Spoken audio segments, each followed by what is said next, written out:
নমস্কার বন্ধুরা, দিতির রান্নাঘর উইথ ব্লগ চ্যানেলে আপনাদের প্রত্যেককে স্বাগত। দেখুন, আজকে নিয়ে চলে এসেছি একদম অন্য রকম আর একদম নতুনত্ব একটা রেসিপি, সোয়া কিমা কারি। এই রান্নাটা কিন্তু শুধু গরম ভাতেই নয়, রুটি, লুচি, পরোটা সব কিছুর সাথেই খেতে ভীষণ ভালো লাগে। তো চলুন আজকের রান্না শুরু করি। তো দেখুন বন্ধুরা, আমি সয়াবিনটাকে কিমা করে নিয়েছি।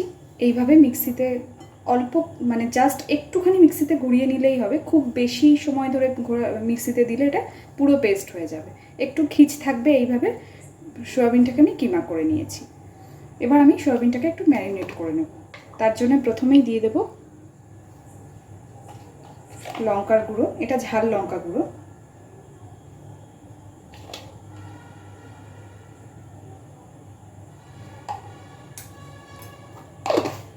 এবার দিচ্ছি একটু কাশ্মীরি লঙ্কা গুঁড়ো।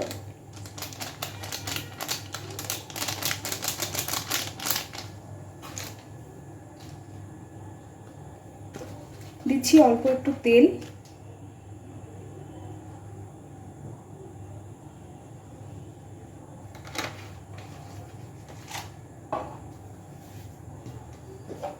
এবার দিচ্ছি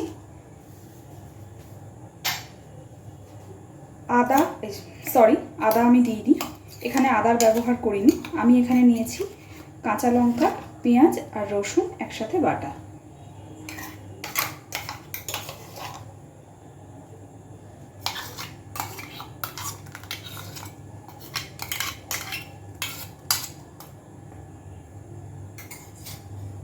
দিচ্ছি পরিমাণ মতন লবণ।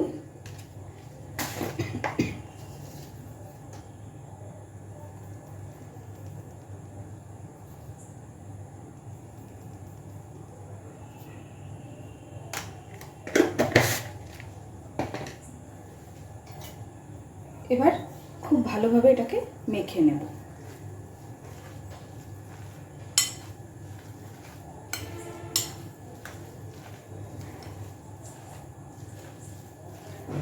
এটাকে মেখে আধা ঘন্টা ঢাকা দিয়ে রেখে দেব। 30 মিনিট পরে রান্নাটা আমরা শুরু করব।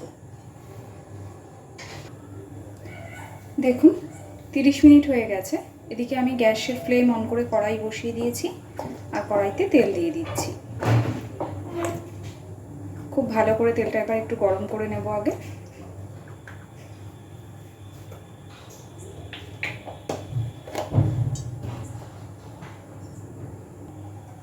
দেখুন তেল খুব ভালো করে গরম হয়ে গেছে। এবার আমি তেলের মধ্যে দিয়ে দিচ্ছি আলু।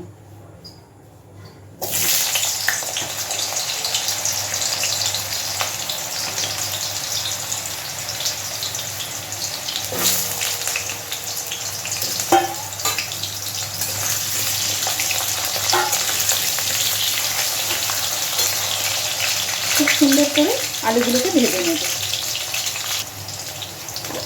আলু ভাজার সময় হালকা করে একটু হলুদ আর লবণ দিয়ে দিচ্ছি।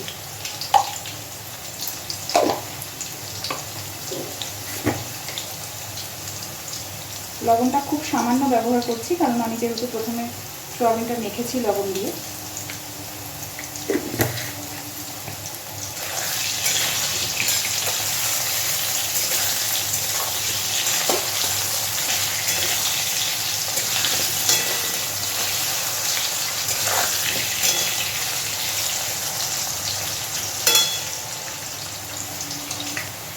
আলুগুলো খুব সুন্দর করে ভেজে নিয়েছি, এবার তুলে নিচ্ছি।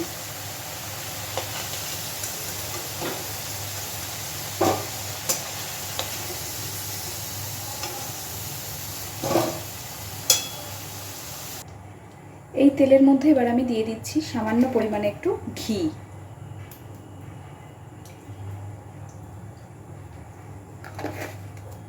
আর দিচ্ছি আস্ত গরম মশলা ফোড়নে। আস্ত গরম মশলার মধ্যে আমি শুধু এলাচ, লবঙ্গ আর দারচিনি নিয়েছি।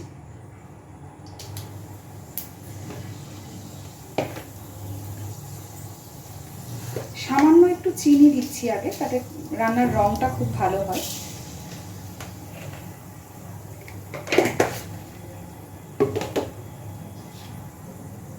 এবার দিয়ে দিচ্ছি পেঁয়াজ কুচি।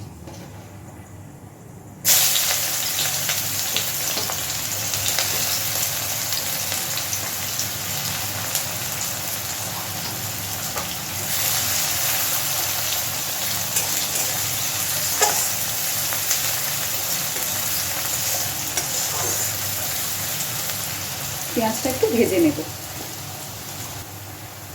দেখুন পেঁয়াজটা ভেজে নিয়েছি, এর থেকে বেশি লালচে করে ভাজবো না। এইবার আমি এই পেঁয়াজটার মধ্যে দিয়ে দেবো ম্যারিনেট করে রাখা সোয়া কিমাটা।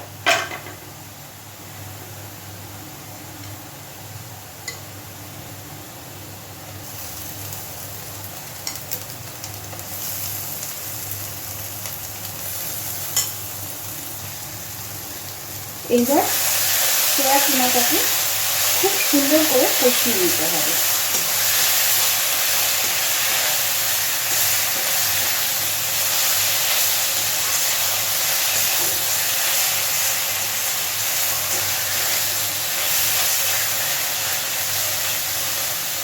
গ্যাসের ফ্লেমটাকে মিডিয়ামে রেখে একটু সময় নিয়ে সোয়া কিমাটাকে একটু কষিয়ে নেব।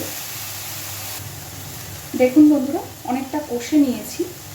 এইবার এই সোয়া কিমাটার মধ্যে আমি ভেজে রাখা আলুগুলোও দিয়ে দিচ্ছি। আর একটা স্পেশাল জিনিস অ্যাড করছি, চেষ্টা করবেন যদি বাড়িতে থাকে অবশ্যই দিতে। আমি এতে দিচ্ছি একটু মাটনের চর্বি।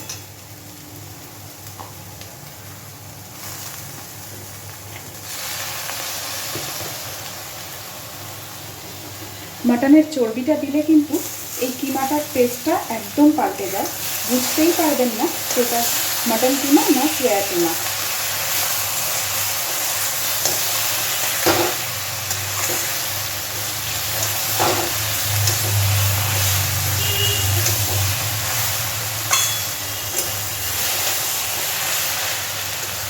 এবার মিডিয়াম ফ্লেমে আরও কিছুক্ষণ আমি এটা কষিয়ে নেব। দেখুন বন্ধুরা, আমি অনেকক্ষণ ধরে সময় নিয়ে সুন্দর করে কষিয়ে নিয়েছি। আরও কিছুক্ষণ আমি এইভাবে এটাকে কষাতে থাকবো, কিন্তু যাতে তলায় লেগে না যায় বা পুড়ে না যায় তার জন্য সামান্য একটু জল দিচ্ছি।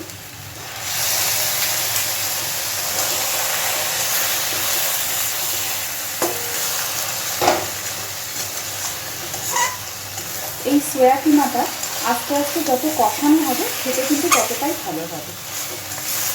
আর এই সময় গ্যাসের ফ্লেমটাকে কিন্তু মিডিয়ামেই রাখতে হবে।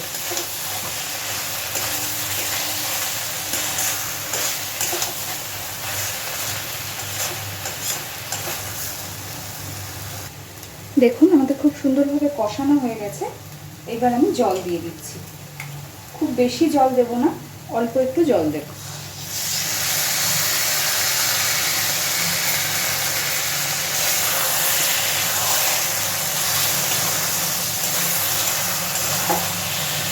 আরেকটু জল দেব আমি।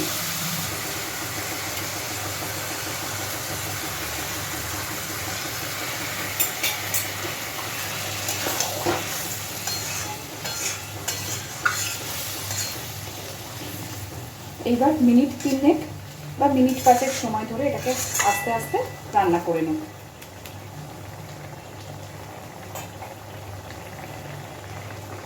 দেখুন অনেকটাই জলটা শুকিয়ে এসেছে। যেহেতু কিমা কারি তাই খুব বেশি তো ঝোল, এতে তো আর ঝোল রাখার দরকার নেই, আর একটু শুকিয়ে নেব।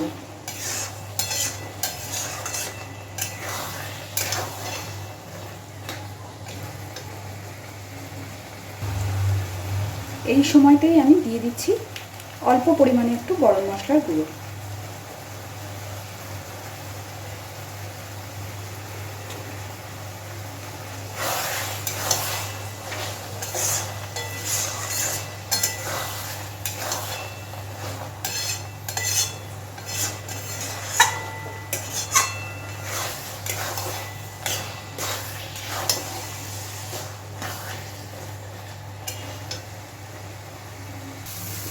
দেখুন আমার কিন্তু রান্নাটা একদম রেডি।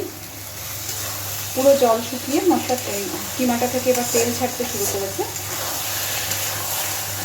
এবার আমি গ্যাসের ফ্লেমটা অফ করে দিচ্ছি।